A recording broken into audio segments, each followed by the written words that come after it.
নড়াইলের কালিয়ায় পুলিশের থেকে হত্যা মামলার হাতকড়া পড়া আসামি ছিনিয়ে নেওয়ার ঘটনা ঘটেছে।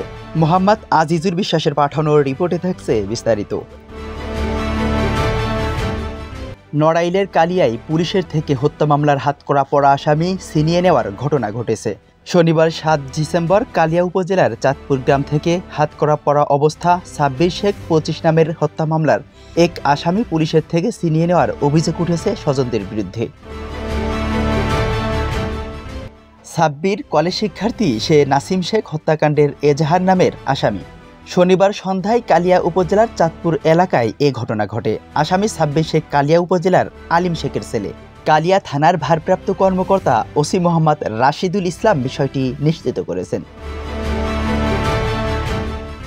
পুলিশ সূত্রে জানা যায়, শনিবার সন্ধ্যার দিকে কালিয়া থানা পুলিশের একটি দল চাঁদপুর এলাকা থেকে নাসিম হত্যা মামলার অন্যতম আসামি সাব্বির শেখকে হাতকড়া পরিয়ে গ্রেফতার করে থানায় নিয়ে যাচ্ছিল।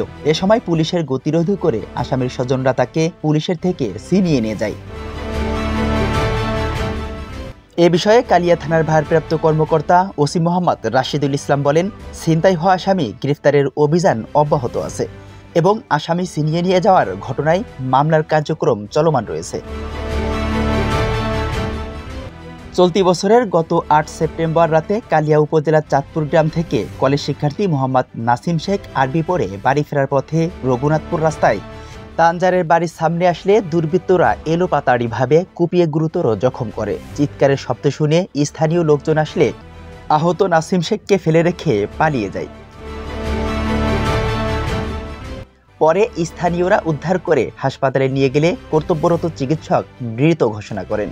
পরবর্তীতে ঘটনাটি সড়ক দুর্ঘটনা হিসেবে চালিয়ে দেওয়ার চেষ্টা করে একটি মহল। এরপর 26 সেপ্টেম্বর নাসিম শেখ হত্যার দায়ে 8 জনকে অভিযুক্ত করে তার মা তানিয়া সুলতানা। জোনাকি আদালতে পিটিশন দাখিল করেন। চলতি মাসে 2 সেপ্টেম্বর আদালতের নির্দেশে কালিয়া থানা হত্যা মামলা রুজু করেন।